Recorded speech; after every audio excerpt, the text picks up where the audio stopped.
wandering from the fold of love.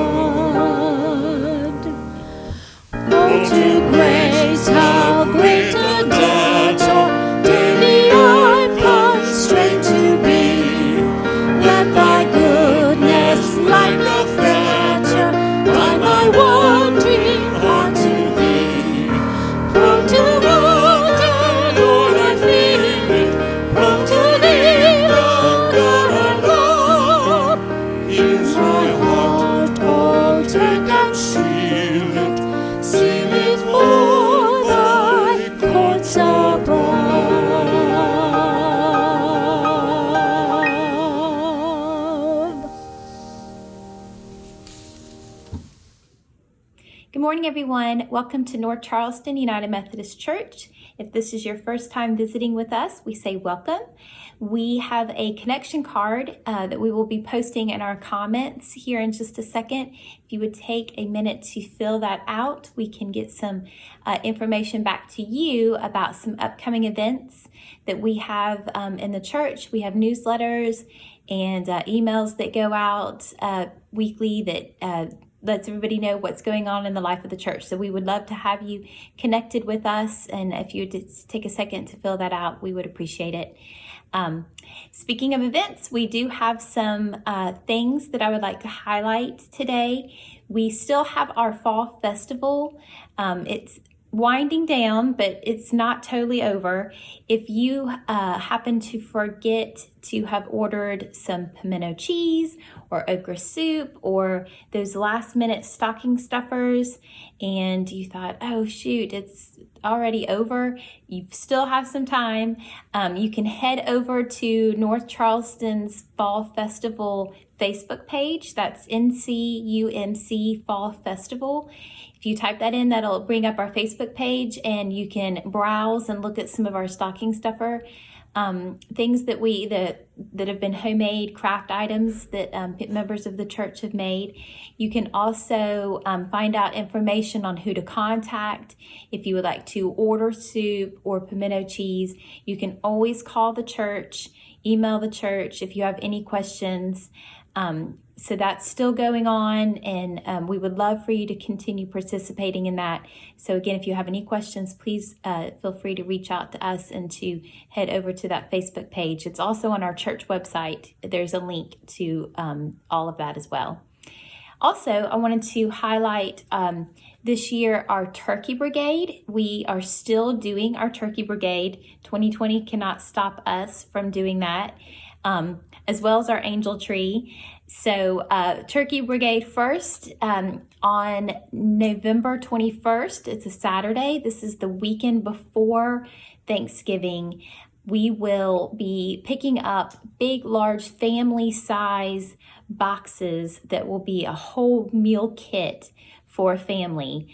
We're picking up a lot of those, like 75 of those. So if you have a pickup truck and you would like to help pick those up, know that they are rather large. So you have to have some muscles and you got to have some space for these boxes. But if that's something you would like to help us go pick up at Seacoast, we would love to have you help us do that.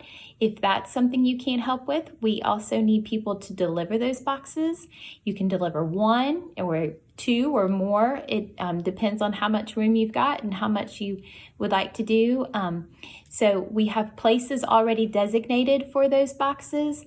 The day of pickup will be again on November 21st at 10:30 in the grass lot across from the church. And when you come to pick up that box, we will give you directions and locations to where you should go to deliver those boxes. So we will be sending more information out about Turkey Brigade. There is a digital sign-up form so we can get sort of a head count on how many people we have to deliver and pick up boxes. So if you see that come through your inbox and that's something you want to participate in, please click on that link and fill out that form so that we have your name and how many boxes that you would like to deliver. And that way we have our ducks in a row come November 21st, okay? Also, last thing is Angel Tree. We are still in the process of collecting forms from the schools. So all the schools have been contacted. They have forms. We're collecting our families. And as soon as we get all that information, we will then hand it back to you all for you to help us like you do every year for Angel Tree. So it will look a little different. We'll get out those details as soon as we find out how many families and what their needs are. So be on the lookout for all of that information, but we wanted to let you know that that is happening this year. It's just going to look a little different. Okay, so with all that said, I hope you all have a great Sunday. And again, welcome to North Charleston United Methodist Church.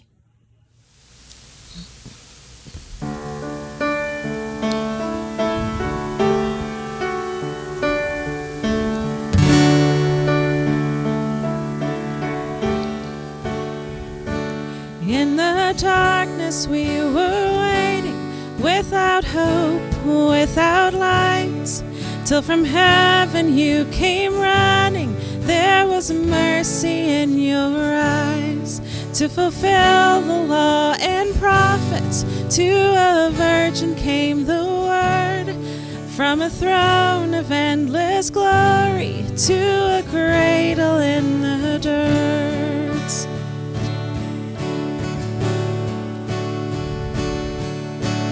Praise the Father, praise the Son, praise the Spirit, three in one. God of glory, majesty, praise forever to the King of Kings.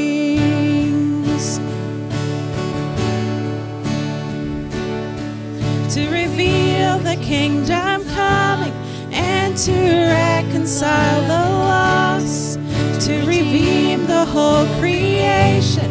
You did not despise the cross, for even in your suffering you saw to the other side. Knowing this was our salvation, Jesus, for our sake you died.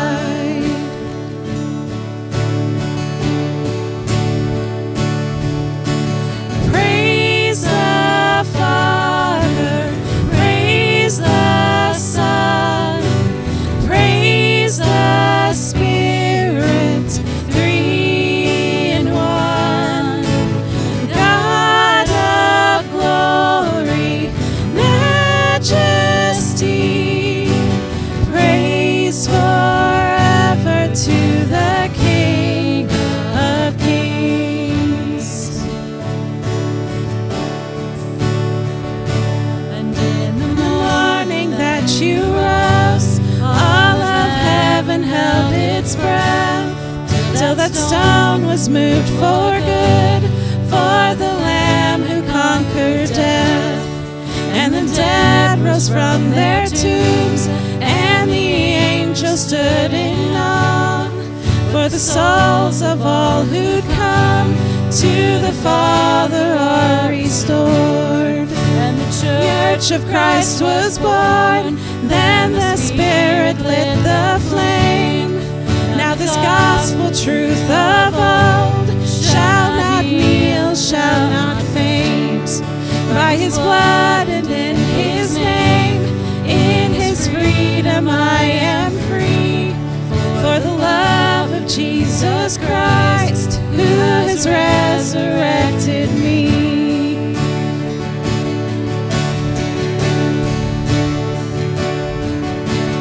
Praise the Father, praise the Son, praise the Spirit, three in one.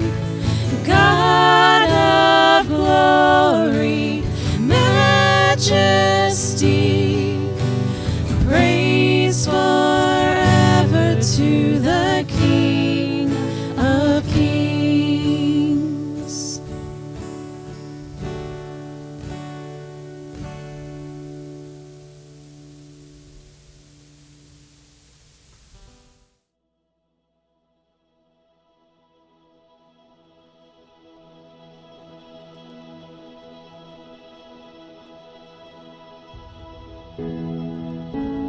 So things haven't turned out as you hoped.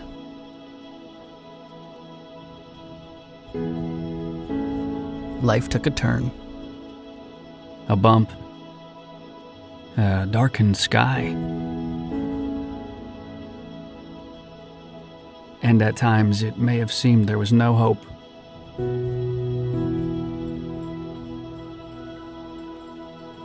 But here's the good news. Our God is the God of fresh starts. Our God is the God of new beginnings.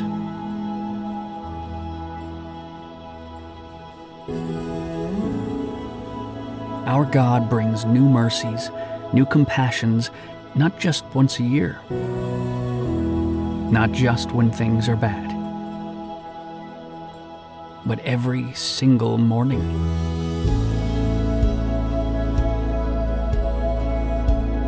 This season has been tough.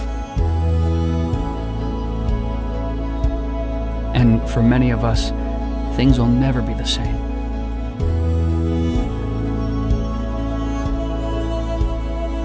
But we are here, breathing, maybe smiling, or crying, or shouting, or laughing. But we are here, feeling, maybe fighting, or cheering, or seeking, or grieving, but we are here, living. And we are not alone. Our God is here. Our God is with us. And our God is the God of new creations.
Hey, y'all. Good morning. Richard here, pastor at North Charleston United Methodist Church. Obviously, my backdrop looks a little bit different than it normally does. Coming to you from the mountains today, excited to still be in worship with you wherever you are and however you are. And even though this is a pretty quiet, chill setting, I want to tell you this morning there are some situations in life that stress me out. You're like, of course, yeah. There's some situations in life that create extreme amounts of anxiety and stress. Like heart thumping, like pulse racing. Your BP is escalating like crazy. Like you're sweating and you're dripping. Like crazy amounts of stress. It's like my body. Maybe you've had this before. It's like your body thinks the more elevated your blood pressure gets, the better it's going to fix something, right? The more sweat that pours off of your brow, the better. Y'all ever been in that situation like that? You got like small things that stress you out like that. Y'all know what they are for me? This happens to me when I'm getting my hair cut. I don't need any judgment. I don't need to hear it in the comments. But I want you to think, just think about this with me. You're strapped to a chair with this thing over the top of you that essentially weighs you down, and somebody that you know decently well, but not really, has movable knives right next to your arteries. Stresses me out a little bit. It also happens to me, this level of stress and anxiety, it happens to me when I'm running late, right? It happens to me when I'm running late, and that's really quite terrifying. That's really quite terrifying when you think about where we live, because there's nothing to get your blood pressure up like a wreck on the Don Holt and a train on Rivers, or a train on Montague, or a train on Rhett, or a train in all three of those places at once, and there's a wreck on the Don Holt and on the Cooper. It's just like it really stresses me out. Like I'm honestly sweating just thinking about being late on 526 somewhere around the Charleston area. Okay, it happens to me with tickets. I don't mean like getting a ticket because I'm speeding. I mean like plane tickets, football game tickets, train tickets, concert tickets. You know what I mean? Like those little tiny little pieces of paper, or on your smartphone. Okay, but I want you to think about those tiny little pieces of paper. Those things stress me out, and I know I'm flying my crazy flag just a little bit here. But I'm terrified that I'm going to lose those little things. I'm so terrified that I'm going to lose those tiny little pieces of paper. Like I'm going to forget them at home, and there's no way they're going to let me into Death Valley to the football game if I don't have my ticket. I'm worried I'm going to leave them in my car, and there's no way I'm going to get through all the different security lines or customs or onto the plane if I don't have my ticket, okay? It really stresses me out. So you know what I do? I get really prepared when I have to have tickets. Usually I try and have electronic and a paper one. That way, there's no chance I'm going to lose my phone and the piece of paper. But what I do is, like, let's say I'm going to the football game in Death Valley in Clemson, right? Go Tigers. I take the ticket and I put it on my dashboard so I can see it. You know what's funny about this? This is when my crazy really comes out. I put the ticket on my dashboard so that I can see where it is the entire time I feel like I'm running late driving down the road. Right? I'm telling you, crazy flag, just flying today. I put it right there, and as soon as we get out of the car, I stick it into my pocket, and I keep my hand in my pocket on that ticket the entire walk over, just in case there's a small tornado that comes in my right pocket and all of a sudden just like sucks it out. I've got my hand on it the whole time because my fear of not having it when I get there is unhealthily large. So you know what I do? I do everything I can to get ready. I do everything I can to be prepared. But I'm not sure I've ever approached worship with that same sensibility. I'm not sure I've ever approached communion with that same amount of stress and that same amount of wonder. Have I forgotten something? Am I ready for this? Do I have everything together? I'm not sure I've ever approached communion or worship with that same sense of awe and wonder. Now, on the one hand, that's really good. On the one hand, that's really good because nobody needs a ticket to get to communion, right? Nobody needs a ticket to get into church. I know some churches are doing reservation systems right now because of COVID, and you're listening to me online. I get it, right? But we don't need that because you have to get it to get in the door, right? Because we say audacious things like all actually means all, no asterisk, no ifs, ands, or buts, no qualifications. All actually does mean all. And last time I checked, as a Methodist church, we've said we have open hearts, open doors, and open minds. And I love that. So on the one hand, sure, it's good that we don't feel like we have to have a ticket and be that prepared to get in here. But on the other hand, do we give any thought to getting prepared for worship? Do we give any thought to being prepared for worship? And I know right now you're looking at me going, dude, preacher, I'm legit doing my best right now, okay? My kids are running around behind me, and you can't even see them because they want to play games on the computer, and I'm telling them we got to watch church, and I'm trying to convince them that watching church is the same thing as like being in church because we got to do something because the quarantine is driving me crazy, right? I'm doing the best that I can right now just to try and not get sick, okay? I mean, like, we're not even in church, so why are we talking about this? I mean, I get all of those things. I get it. I get it. All I did was move my little quarantine bubble from where we are in Park Circle to the little quarantine bubble in the mountains just to get away. I get it. Okay? But the question remains, is there anything that wells up within us and asks, are we ready to be in the presence of God? Am I ready to be part of this community? Am I ready to invest myself? Have I forgotten something? Am I ignoring something in my life or in my heart or in my spirit or in my mind? Have I forgotten something that's going to create this barrier between me and God, between me and the divine, between me and another person? Is there something that I'm missing that's going to keep me from hearing from God?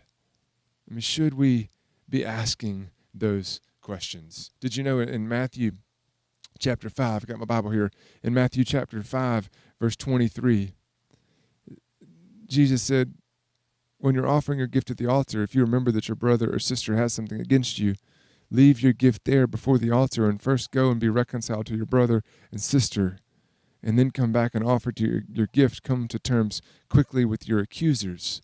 I want you to think about this. One time when Jesus was in Galilee, he looked out at this massive crowd. We know it as the Sermon on the Mount. He looked out at this massive crowd and he said, listen, if you've come to worship, if you've come to offer sacrifice, if you've come and you remember a problem at home, if you had a fight with your spouse, if you had a fight with your kids, I need you to leave your gift. Just leave worship. Leave this gathering place and go. I want you to leave, and I want you to go home and be reconciled. I want you to go home and fix that relationship, and then I want you to come back to this community of worship. I want you to imagine with me.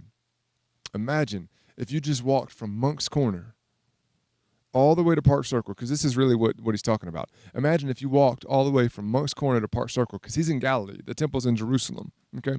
Imagine if you walked from Monk's Corner to Park Circle to worship one time a year, and some joker named Jesus said, listen, if you got a broken relationship, if somebody has hurt you, and you're mad at them, or if you've hurt somebody else and they're mad at you, I want you to leave. I want you to go home. I want you to address it first.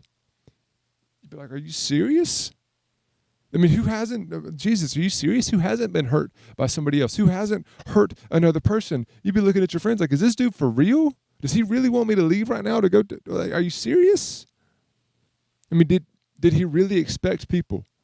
Does he really expect them to miss their equivalent of like Christmas Eve? I want you to think you walked like 30 miles just to go to the Christmas Eve service that your family's always going to. That's the only thing you get to go to. You walked like 30 miles just to go to your Easter service with your grandmother, and he wants you to go home. He wants you to walk home because of an unresolved fight that you had? Is that what he really wants us to do? I mean, I think he was just as serious in that moment. It's just a little bit before when he said, if your eye sins, pluck it out. And if your hand sins, cut it off.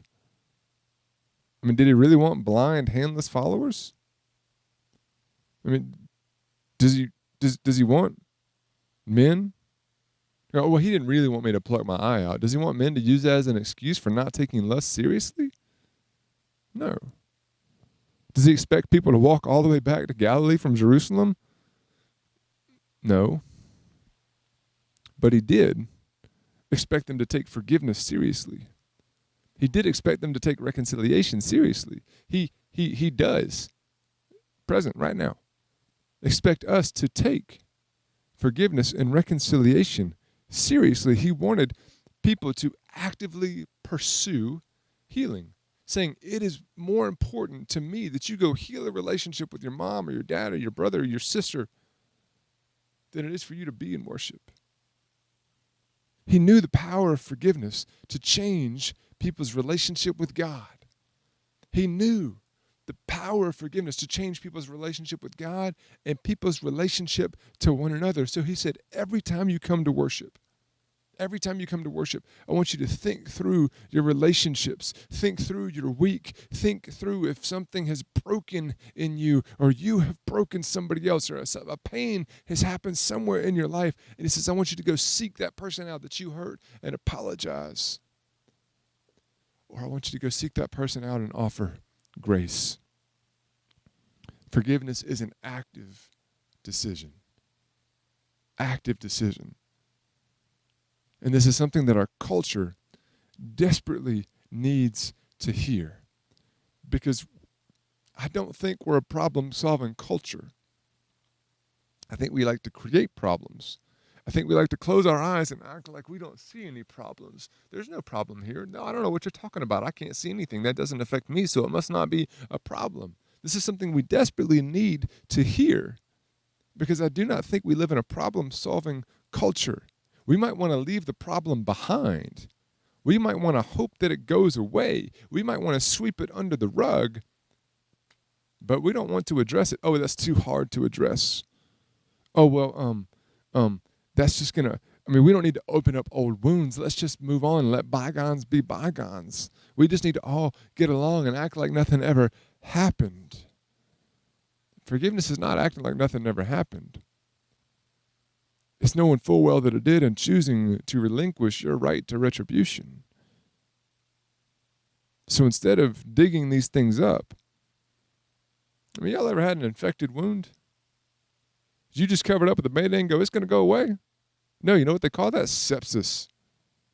We have to do the hard work of cleaning out the infection so that we can heal.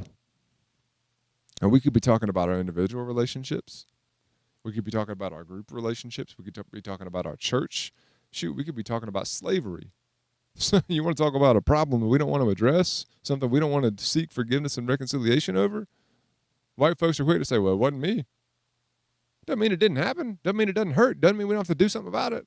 We could be talking about individual relationships all the way up to slavery and systematic racism. We live in a culture of avoidance. We live in a culture of fleeing. We live in a culture of feigned ignorance. And we have to ask ourselves, are we as a church any different? Or should we as a church be any different? Because I'm worried that a lot of times our church ends up just like everybody else. Or we offer very cheap, very empty promises. Oh, you're feeling blue? Oh, just pray this prayer and you're going to be fine. You got a broken relationship where you just show up and sow your seed and God's just going to heal it and you just got to have faith and it's going to be better. And so we're looking at God going, I got faith. George Michael's, you got to have faith, and I got faith, and nothing ever happens because we don't do anything with the faith that we claim. See, I don't need a faith that just gives me rose-colored glasses. I don't think anybody does in this world. This world is broken. I don't want something that covers it up. I need something that's going to get down into the dirt with me, to get down into my muck and my mire and help me get out and provide some cleaning and some comfort. I don't want the faith of an idealized past. Some of us, that's what we want.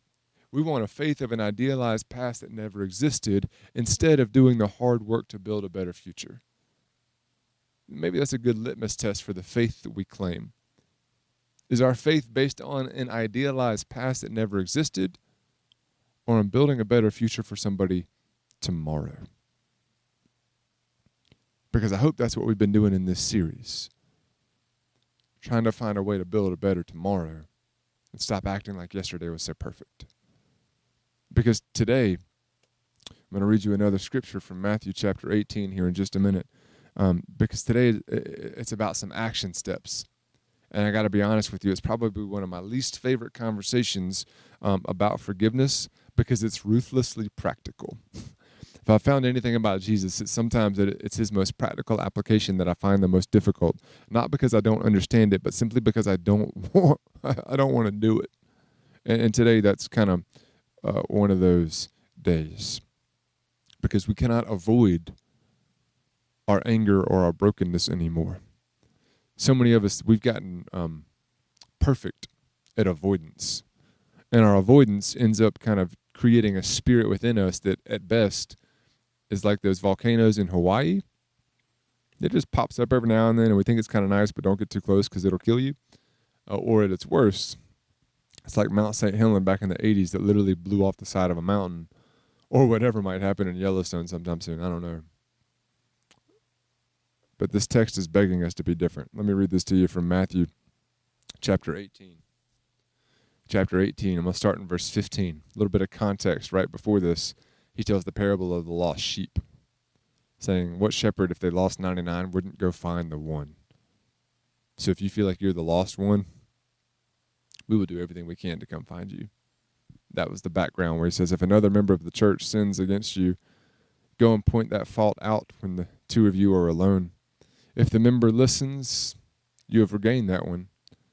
But if you are not listened to, take one or two others along with you so that every word may be confirmed by the evidence of 2 or 3 witnesses. If the member refuses to listen to them, tell it to the church. And if the offender refuses to listen even to the church, now that's not like a prayer request. If I got a prayer request about so-and-so, we're going to get there.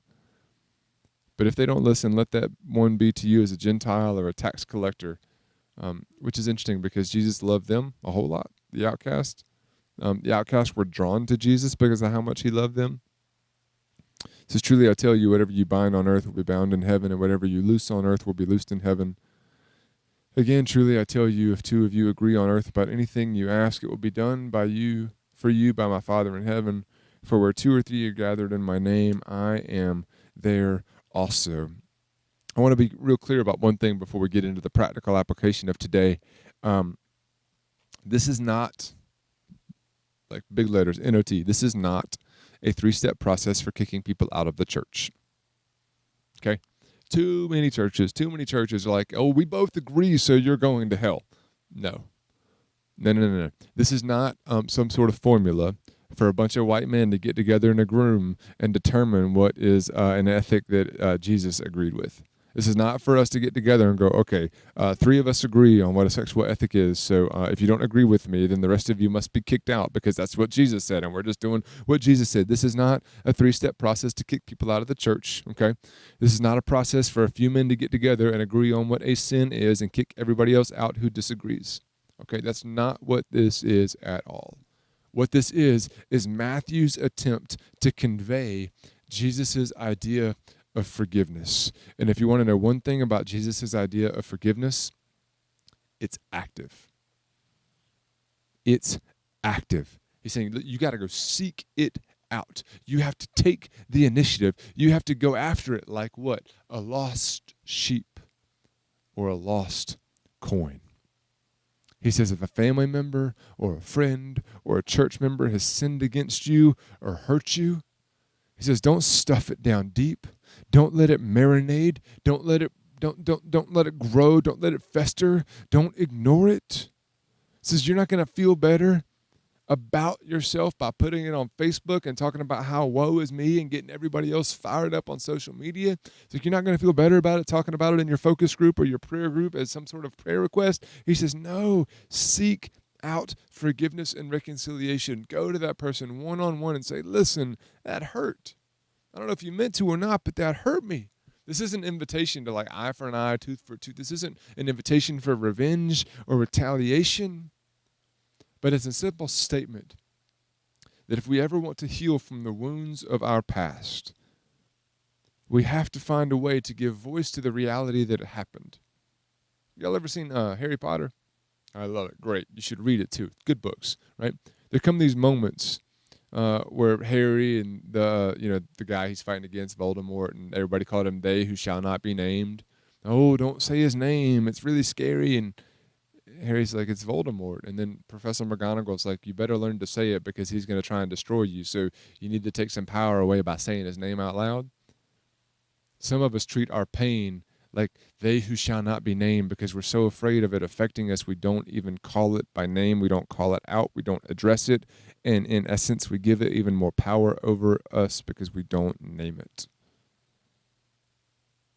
You know, I couldn't move past the anger and hatred that I carried from high school. I didn't even know that I still carried it with me But apparently I ran from it a lot. That's kind of how I ended up in South Carolina, and then I went to seminary in Kentucky, and I'm halfway through seminary in Kentucky when I see somebody walk across my seminary campus from high school, and this anger welled up within me like I could not imagine. I'd been a youth pastor for 4 years. I'd been in seminary for a year and a half. I thought I had dealt with everything from my past, but in essence, I had just run from it. And I didn't realize it. And I was like, I don't want to see this person. I can't deal with this. And Katie, sometimes she prods me like a little poke. At other times, it's like God gets me with a cattle prod, and it's like, you got to deal with this. You need to sit down and talk to this person because they have no idea what you're feeling. So we sat down and we talked, and I laid out everything that I felt. I told them all the ways that I felt like I'd been hurt. They had no idea. There was this moment of like, I'm so sorry. And I was like, it's cool. I just felt like I needed to tell you. And is this some beautiful story where we're best friends now? No. Haven't really seen the person again, to be perfectly honest. And that's okay. Because it wasn't about us becoming best friends. It was about a pivotal moment in my life where I could finally move forward and heal. Kind of like cleaning out that infection. Painful at the time, but ridiculously necessary if we ever hope to heal. So, who is it in your mind? I know you've been thinking about somebody right now. Like, don't ask me to call that person. Don't ask me to. Who is that person in your mind that hurts you? Are you ready to move into your future and stop ignoring your past? And I'm not trying to belittle whatever your past was. I'm not trying to say it's insignificant. I'm not even trying to say I'm the most qualified one to tell you how to work through it, right? You might need a professional counselor to help you work through it. That is okay. I'm going to see my guy again in a week. See one every other week because it's necessary for me to find that healing. I need somebody to help me do that. So for you, maybe that's something that you need. Or maybe you need to call somebody and say, hey, listen, can we talk face to face, 6 feet apart with masks on? Or can we talk on the phone? I need to tell you about something. Maybe that person you've got in your mind, you need to write them a letter. And maybe you need to read it to him. Or maybe you're like, hey, preacher, that person didn't hear anymore. I can't even tell them. They died a long time ago. But I'm still carrying this weight because I never told them how it felt. Okay, well, maybe you need to write that letter and go to a graveside and read it to them. And then say, I forgive you. Let go of that burden and symbolically burn the letter, throw it away, shred it, tear it up to say, I've said it, I've given it a voice, and I'm done. Right? Maybe you need to write a letter and read it out loud because you have no idea where they are. But you just need to get it out. You need to put a voice to the pain, or maybe, let me say it again for the people in the back who aren't hearing me yet. Maybe you need to find a professional counselor who can help you walk through these steps because this has controlled you for too long. Matthew tells us Jesus' next step says, if that doesn't work, take a trusted friend who loves you and loves this other person and go talk to him.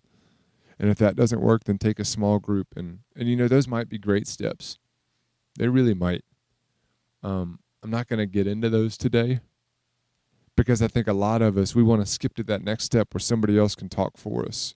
We want to skip to that next step so we can have a group or a mob to help us. We want to skip to those next steps because we don't want to deal with that one-on-one thing on our own. We don't want to start with the first step. Now, that person you go talk to, they might not care at all. They might not talk back to you. They might not apologize. I have no idea how they might respond. They might go, good, I meant it. I don't know. That part's not up to you. That part's not up to me. All we can control is our own decisions, our own actions. And the first step for you and me, according to what Jesus said, was simply to stop ignoring the things and the people that hurt us. And number 2, how we treat others matters. Jesus said, treat them like a tax collector or a Gentile. Treat them like an outcast. Now, before you get excited, just remember, Jesus treated other people in such a way that they were attracted to their love. They were attracted to Jesus' love. That doesn't mean we ignore and move on, but it doesn't mean we just throw them to the wolves either. It's tough. I mean, who knows? You know, somebody might call you and say, hey, Richard, did you know when you did this, it hurt? Somebody might call you and tell you that you hurt them. I'm convinced that the 6 words, I am sorry and I forgive you, are 6 little words that could change the world. If you want to add 3 more to 9, say, I'm sorry, I forgive you, and I love you. 9 words that could change the world. What's interesting is when Jesus later in his life would die on the cross, he said, Father, forgive them. They don't know what they're doing. There's a guy named Stephen who very likely heard Jesus say that. And a few years later, Stephen found himself a martyr, being stoned by the religious elite, saying, God, forgive them. They don't know what they're doing. You know who was in that crowd? A guy named Saul, who would later become Paul, who wrote most of this New Testament. Our world will not be changed by revenge. Our world will not be changed through retribution. Our world will not be changed by hoping that the pain will go away. It will change when we face our mistakes and apologize. It will change when we face our hurts and decide to forgive.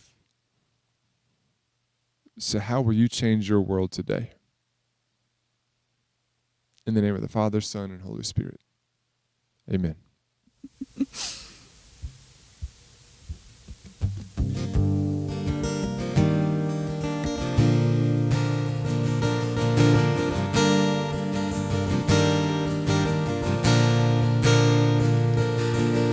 I'm the one who held the nail. It was cold between my fingertips. I've hidden in the garden. I've denied you with my very lips. God, I fall down to my knees with a hammer in my hand.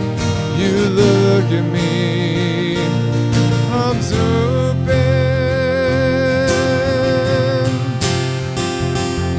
forgiven,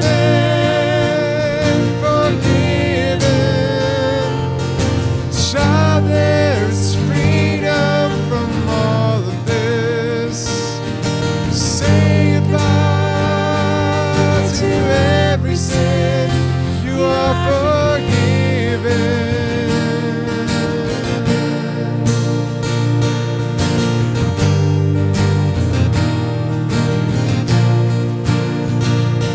I've done things I wish I had not done. I've seen things I wish I hadn't seen. Just the thought of your amazing grace, and I cried, Jesus, forgive me. God, I fall down to my knees with a hammer in my hand. You look at me, arms open,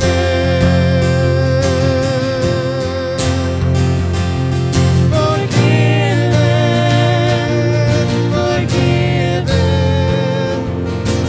Child, there's freedom from all of this. Say goodbye to every sin, you are forgiven.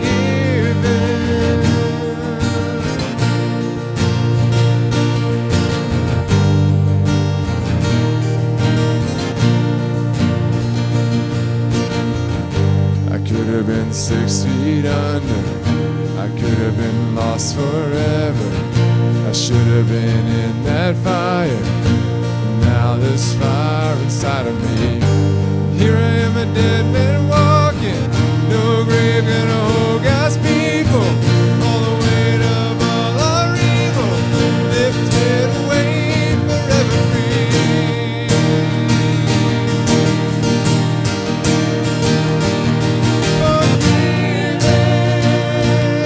Forgiven, you love me even when I don't deserve it.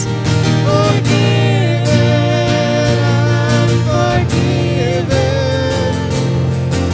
Jesus, your love makes me innocent. Say goodbye to every sin. I am forgiven.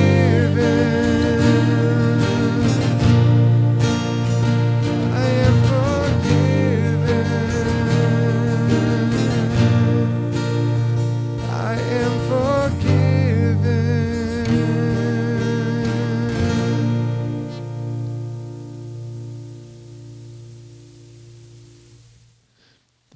As we go from this place in worship today, wherever you were, however you are, I hope and pray that you go in the knowledge and the grace and the love of Jesus Christ, knowing that you are a beloved child of God, beautifully and wonderfully made. In the name of the Father, Son, and Holy Spirit, amen.